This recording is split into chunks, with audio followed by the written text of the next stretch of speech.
कोई भी रिवर ऐसी नहीं है जो आपके समुद्र तक पहुंच पाएगी, डेजर्ट को क्रॉस भी कर पाएगी, वहीं खो जाती हैं। अगर उसमें देखोगे आप, हाँ देखो जैसे ये आपका मैप है ना एटलस, देखो इधर देखो, ये जो एटलस है ना, इसके सबसे पहले पेज पे तो इंडिया का बड़ा मैप है, अंदर जाओगे तो क्षेत्रीय मैप दिए हुए हैं।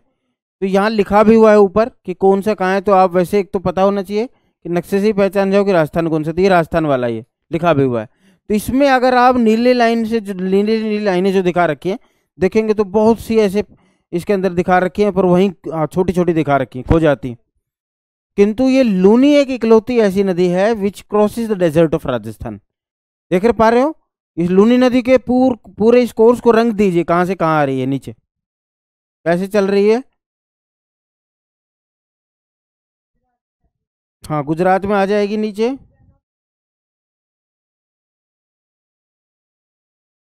पहले तो ये देख रहे हो कि हाँ, हाँ ठीक है, पर ये तो देख रहे होंगे कि राजस्थान, नहीं गुजरात में जाएगी, राजस्थान को तो क्रॉस कर रही है ना। तो ये पूछ लेते हैं कि इकलौती ऐसी नदी जो थार के मरुस्थल को क्रॉस करती है, जो थार के मरुस्थल को पार कर जाती है, वो है लूनी।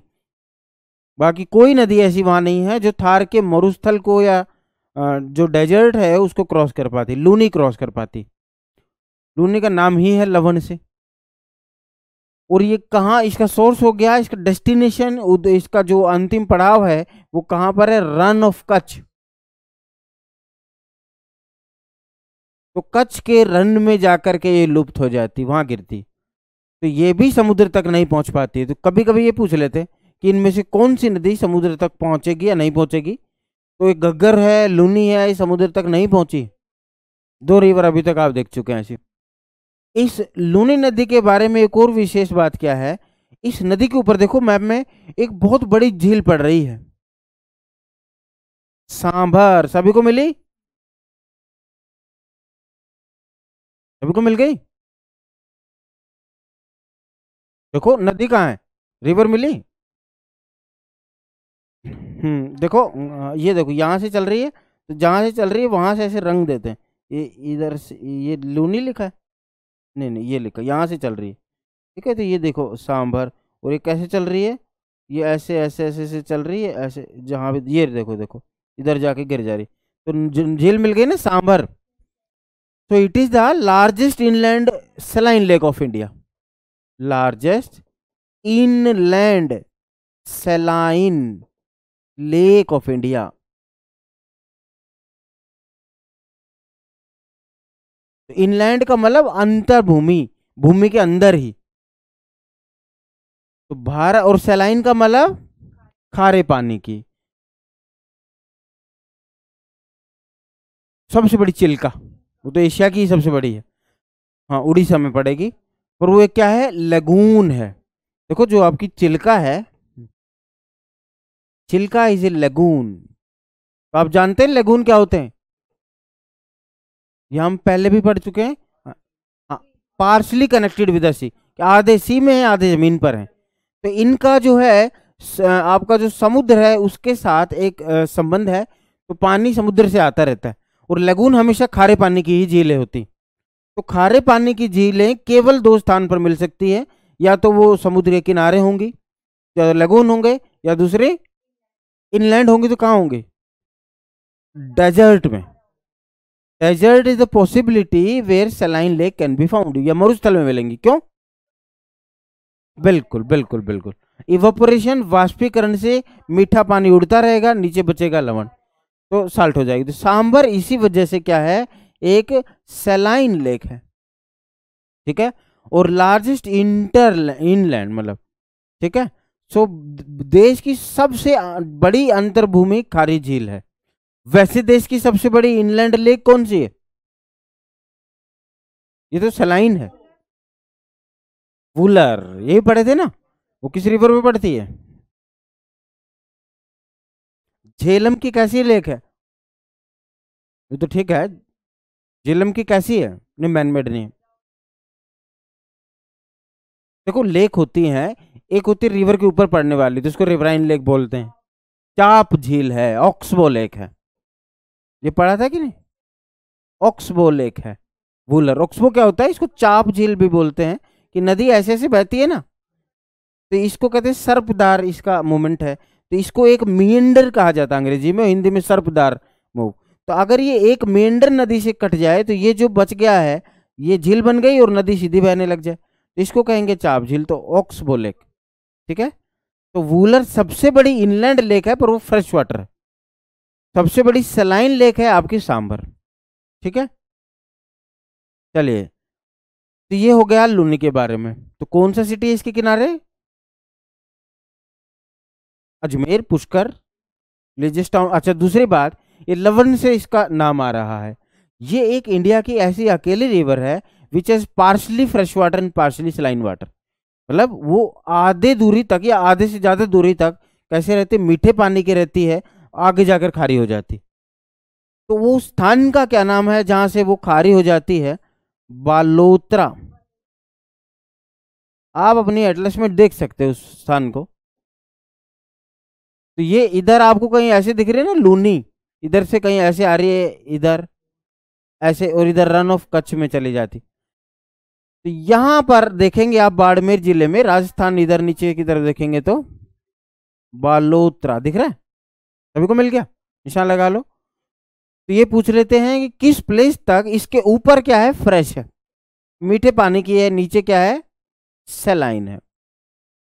तो बालोतरा के बाद ये नदी खारे पानी की बन जाती। तो लेक, वो लेक है ना, क्योंकि उसका पानी ठहरा हुआ है, वाष्पीकरण ज्यादा है, ये पानी बह रहा है, ये फर्क है। ये जो नीचे आने के बाद इतना, अब कितना एक लिमिट है ना, उसके बाद तो सलाइन हो ही जाएगी। तो बालोतरा ये ध्यान रखेंगे। तो ये रिवर है लूनी, इंपॉर्टेंट रिवर है, ध्यान रखना। अब लूनी की बहुत ट्रिब्यूटरी है, सुकरी, जवाई, वो सब आपके काम की नहीं है, बस इससे ज्यादा नहीं पूछते। आगे चलिए, नेक्स्ट रिवर कौन सी है? उससे पहले एक और है ना, साबरमती। हम नॉर्थ टू साउथ चल रहे हैं, west flowing river Sabarmati. Source, ये हरियाणा पीसीएस का क्वेश्चन है 2018 वाले में, या उससे 16 जो लास्ट हुआ था उसमें पूछ लिया था। इसका सोर्स कहाँ है? मेवा। अब आप समझ रहे हैं कैसे सवाल आ रहे हैं। मेवार हिल, उदयपुर डिस्ट्रिक्ट है, वो पूरी ही अरावली, पर उसके वो मेवाड़ वाले पार्ट को, उदयपुर वाले पार्ट को मेवाड़ कह दिया गया है। उदयपुर डिस्ट्रिक्ट राजस्थान, और पर्वत श्रृंखला का क्या नाम है? अरावली। तो अरावली के मेवाड़ की जो पहाड़ी है वहां से आपकी नदी निकल रही है साबरमती, और उदयपुर ये जिला पड़ेगा राजस्थान। राजस्थान के बाद ये किस जिले में जा रही है, किस राज्य में जा रही है? गुजरात। ऐसे है? तो यहां आप इस रिवर को ऐसे देख रहे होंगे, देखो मैप में,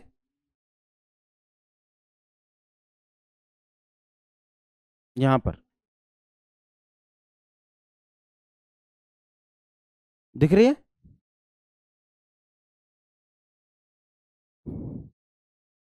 हाँ, तो उस रिवर को आप रंग दीजिए एटलस में कि कोर्स उसका कैसा दिख रहा है। और ये गिर कहाँ रही है? गल्फ ऑफ कैम्बे या खंबात।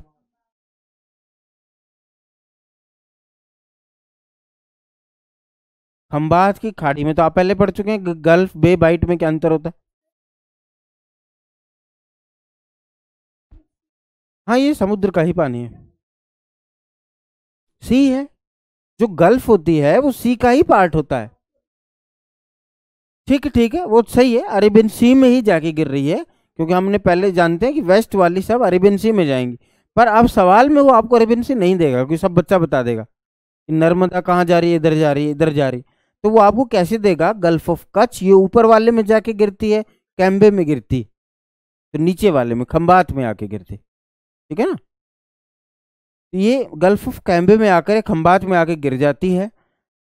जो विशेष, तो दो राज्यों में बह रही है, राजस्थान और गुजरात। एक विशेष बात जो है, जो पिछली बार पूछ ली गई थी, कि इसके किनारे एक बड़ा प्रसिद्ध शहर बसा हुआ है गुजरात का, अहमदाबाद। ये तो आपने सुना भी होगा कि साबरमती आश्रम गांधी जी का तो इसी के किनारे था। एक अहमदाबाद आश्रम नहीं, अहमदाबाद शहर जो है इसी नदी के किनारे बसा हुआ है। ये आपका एचएस का सवाल था, तो उन्होंने मैचिंग में दिया हुआ था नदी और सामने शहर, तो ये ध्यान रखेंगे। देख भी लो, मैप में दिख भी रहा होगा। दूसरी बात, एक और अभी फैक्ट 2 साल पहले रिलेवेंट हो गया है, हो सकता है अब की बार फिर पूछ लें, कि जो सबसे बड़ी दुनिया की मूर्ति जिसे कहा गया था किसकी, सरदार पटेल की, वो लगाई गई है, तो वो किसके किनारे लगाई गई है? इसी साबरमती नदी के किनारे लगाई गई है। कौन सा डिस्ट्रिक्ट था? गुजरात के केवड़िया गांव में। ठीक है, हाँ, सरदार पटेल का जो स्टैचू है इसी के किनारे है। डिस्ट्रिक्ट का नाम केवड़िया तो गांव है, डिस्ट्रिक्ट आप चेक कर लो, चेक कर लेना, किसी करंट अफेयर में मिल जाएगा। ठीक है, तो ये बस साबरमती के बारे में है, इतनी सी बात, ये ध्यान रखना है।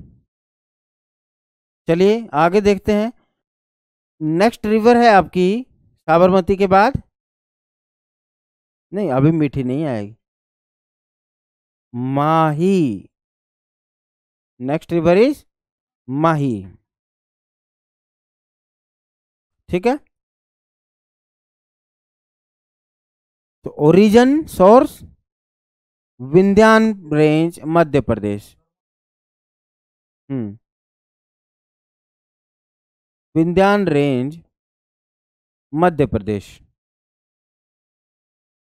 और इसी मध्य प्रदेश से एक एक बड़ी रिवर भी निकल रही थी विंध्यान रेंज से, जो यमुना की ट्रिब्यूटरी थी। देखो यमुना की 4 ट्रिब्यूटरी पड़ी थी, चंबल, सिंध, बेतुआ, खेन। चारों निकलती है वैसे, पर यहाँ एक चंबल का सोर्स पूछ रहा हूँ, क्योंकि बाकी का नहीं पूछेंगे आपसे। नहीं, चंबल का सोर्स बताओ एग्जैक्ट, और देख के तो बता ही दोगे। जाना पाओ हिल, मऊ, इंदौर मध्य प्रदेश। तो ये है आपका ऐसे विंध्याचल रेंज मध्य प्रदेश, माही नदी। इंपॉर्टेंट क्या है, ये नदी भी चंबल नदी की तरह क्या बनाती है? रेवाइन्स बनाती है। हिंदी में भी रेवाइन ही कहते हैं इसको। ये रेवाइन क्या होते हैं? नदी अपर्दन के द्वारा इरोजन से जो खड्डे बनाती है उनको रेवाइन कहते हैं। अगर बड़े डिप्रेशन, पान सिंह तोमर मूवी देखिए, तो उस मूवी में जो डिप्रेशन दिखा रखे हैं चंबल की घाटी में ऐसे, उन्हें रेवाइन कहा जाता है, हिंदी इंग्लिश दोनों में। छोटे अगर हैं तो उसे गली कहते हैं, हिंदी में भी गली कहा जाता है, किंतु अगर बड़े डिप्रेशन है, बड़े खड्डे हैं, तो उनको कहते हैं रेवाइन। और कैसे बनते हैं? नदी अपर्दन के द्वारा, इरोजन से, लैंड को काट रही है वो, उससे बनाती। तो चंबल नदी के साथ साथ माही नदी भी ये रेवाइन्स को बनाती। सब बच्चे चंबल की घाटी बोलते हैं, तो भूल जाते हैं कि माही नदी का भी योगदान है। ठीक है, और इसी घाटी को, मतलब जो माही ने जो गड्ढे या ऐसी घाटी बना दी है, बेडलैंड टोपोग्राफी, इसे क्या कह रहे थे हम? बेडलैंड टोपोग्राफी, अभद्र स्थलाकृति। क्योंकि ऐसा क्षेत्र या ऐसी भूमि जो अभद्र दिखती हो, तो देखो बेकार ही दिखता हुआ एरिया पूरा बंजर है, मतलब इनफर्टाइल लैंड है, बेडलैंड टोपोग्राफी। तो माही भी बेडलैंड टोपोग्राफी बनाती है राजस्थान में, जिसे छप्पनिया बेसिन कहा जाता है। छप्पनिया बेसिन, हिंदी में लिख लोगे, छप्पन तो हिंदी है, और बेसिन को भी हिंदी में बेसिन ही कहते हैं, छप्पनिया बेसिन। बेसिन क्या होता है? 2 पहाड़ों के बीच के मैदान को बेसिन कहा जाता है, प्लेन बिटवीन द 2 माउंटेन्स। एक तो ये याद रखेंगे कि ये भी आपकी अभद्र बेडलैंड टोपोग्राफी, अभद्र स्थलाकृति बनाती है, जिसे राजस्थान में छप्पनिया बेसिन कहा जाता है।